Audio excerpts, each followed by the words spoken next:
Andy Perry lay motionless beneath the soft glow of his favorite nightlight, its gentle hum echoing in the hush of his bedroom. The starship-shaped lamp cast a pale aura across the walls, illuminating toy shelves stacked with action figures and model spaceships. All was quiet, or so it seemed, until the faintest rustle drifted from beneath his bed. He held his breath, listening to a subtle thump against the hardwood floor. For a moment, he wondered if sleep had distorted reality, but then he saw it, the brim of a tiny cowboy hat sliding free of shadow. His heart accelerated as he pressed against the wall and inched forward. There, in the midst of scattered dust motes, stood Woody and Buzz Lightyear. Their expressions turned toward the gap in the closet door, as though summoned by an invisible whisper. Shock and wonder fused inside Andy's chest. Toys could not, breathe life of their own. Yet there they stood, alive in ways he had never imagined. Woody adjusted the tilt of his hat, and Buzz flexed a plastic arm, as though testing its strength. The familiar forms of his beloved playthings had somehow awakened with purpose. Andy's first impulse was to flee, but a deeper, inexplicable force rooted him to the spot. He crouched by the bedside, eyes wide, as if peering through a veil between two worlds. That night, Andy became the guardian of a hidden universe. With steady hands, he repaired Buzz's damaged wing under the soft beam of his desk lamp, and quietly reattached a loose button on Woody's vest. Every turn of the screwdriver felt like a vow to protect the secret he was only just beginning to understand. Gone was the childish fear that toys were mere objects governed by his imagination. In their place blossomed a profound sense of responsibility. Under the empty silence of his parents' soft snores, Andy resolved to watch over the living wonders beneath his bed. Over the next weeks, each ordinary afternoon transformed into an act of stealth and devotion. While other children asked for video games and sports gear, Andy whispered instructions to his loyal companions about maintenance schedules, escape routes, and camouflage techniques. School assignments were scribbled in half-finished margins as mechanical diagrams. Where to reinforce a limb, how to buff away scuff marks without harming the original paint, what adhesives provided lasting bonds yet peeled away without stains. Algebra equations became mere obstacles on the path to midnight missions. One particularly humid evening, as cicadas throbbed in the trees outside, Andy's alarmed gasp nearly brought Slinky Dog crashing from the nightstand. He had miscalculated the angle of a paint restoration and accidentally scraped a small patch of felt away from Woody's boot. Panic fluttered through Andy's chest, but Woody's button eye remained steady and kind.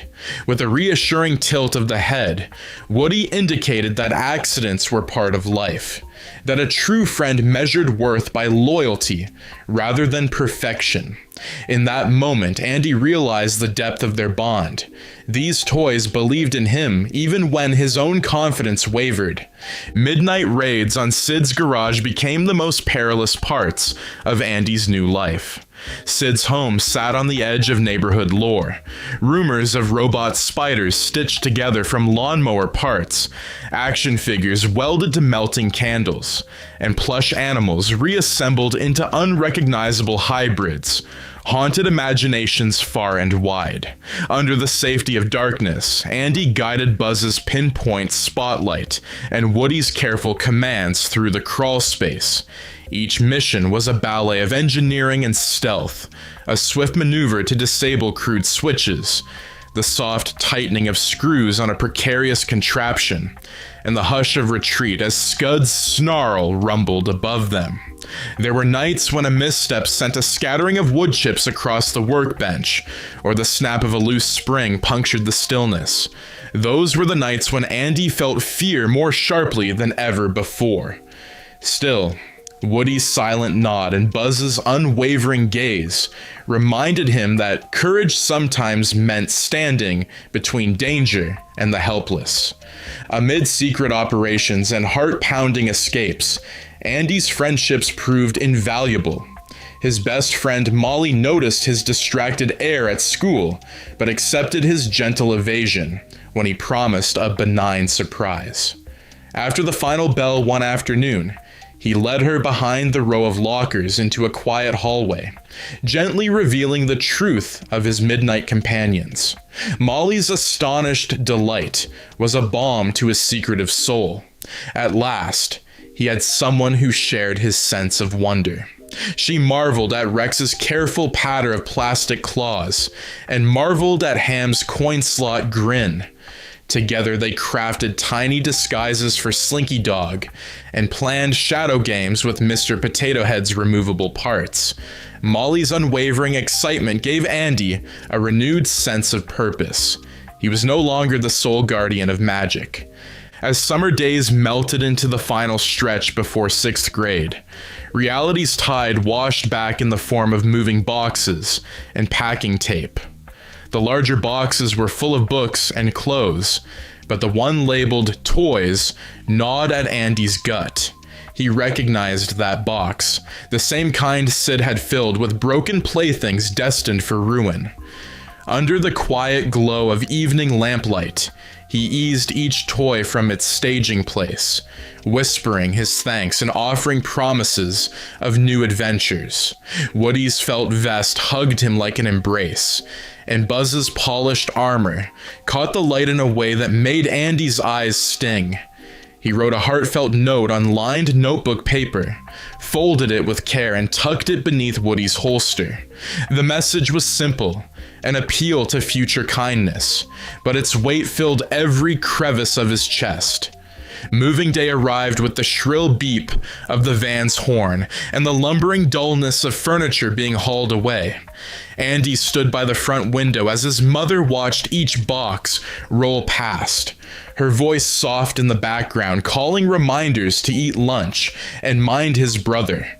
The toys box lingered at the threshold until the mover lifted it, and Andy pressed his hand to the corrugated side, willing that Woody and Buzz could sense his farewell.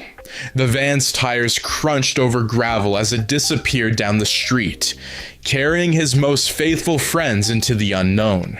Bonnie's house was a kaleidoscope of pastel walls, fluffy carpets, and playful chaos. When Bonnie discovered Buzz blinking among her stuffed animals, and Woody greeting her with a jaunty tip of the hat, her giggles echoed with pure, unguarded delight. Andy's heart swelled with bittersweet pride. In those moments, he recognized that letting go was an act of love, granting his toys a chance to live new stories with a different child. Through letters and small packages, he maintained their connection.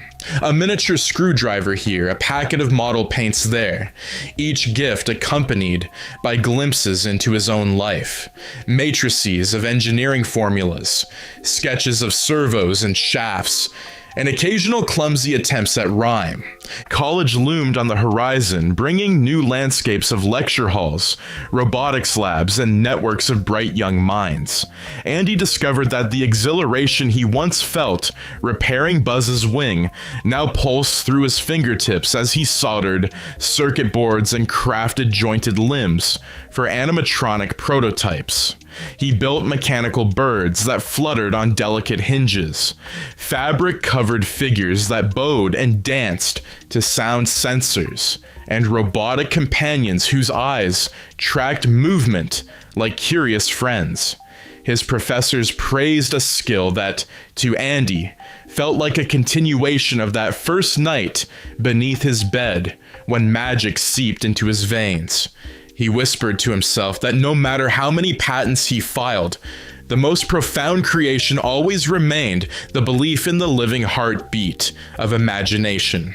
Despite the relentless march of midterms and group projects, Andy's thoughts often drifted back to Bonnie's playroom and the sense of wonder he had shared.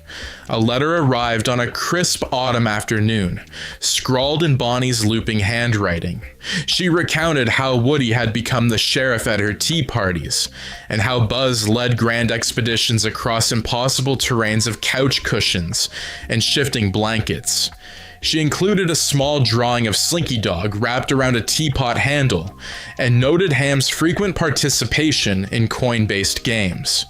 Andy tucked the letter into his backpack, a talisman against the pressures of college life, and found that no matter how many circuits he completed, cheerfully drawn crayon landscapes held more meaning than any flashing LED. Years passed in the swirl of graduation caps and capstone presentations. Andy's first job at a design firm introduced him to cutting-edge materials and haptic feedback systems. He innovated robotic prosthetics that sensed pressure and released gentle vibrations of reassurance. He developed interactive art installations that responded to human emotions, capturing the spark of connection between creator and creation. In boardroom presentations, he showcased autonomous figures that blinked, tilting their heads with subtle gestures of curiosity. Yet every night as he clicked off the office lights and locked the glass doors, he carried within him the quiet echo of plastic joints clicking beneath his childhood bed. One cold winter's eve, the mail slot thudded with a small padded envelope addressed to Andy Perry, engineer of mechanical wonders. He tore it open in his quiet apartment to find Woody's battered hat and Buzz's wing, polished to a sheen that reflected years of play. Beneath them lay a note in Bonnie's scrawl. She had grown into a thoughtful teenager who never forgot her first friends. She wrote of her anticipation for college, her hopes of traveling the world, and her belief that magic, real, living magic, was woven into every heart. Andy pressed the hat to his cheek, closing his eyes as though recapturing the hushed marvel of that one night when he first dared to believe that toys could be alive. In the months that followed, Andy revisited his childhood home, now vacant except for echoes of his past. He slipped beneath the bed one last time, half expecting to find Woody standing patiently with Buzz by his side. Instead, he found only silence and drifting dust, but he carried within him something far more profound than boxes of plastic figures. He carried the knowledge that every creation, no matter how small or unassuming, could hold a spark of life if met with belief, care, and friendship. He returned to his workshop and set Woody's hat upon a newly completed prototype, a diminutive figure clothed in patchwork fabric, its head topped with a felt cap. He flicked the power switch and watched its glass eyes light up, its torso turning with fluid grace. In that moment, Andy whispered a vow to every creation he would ever bring to life, to protect them, to cherish them, and to remember that the tender bond between Maker and Marvel was the truest form of magic. And though he could no longer crawl beneath a childhood bed, he carried the secret of that hidden kingdom in his heart forever.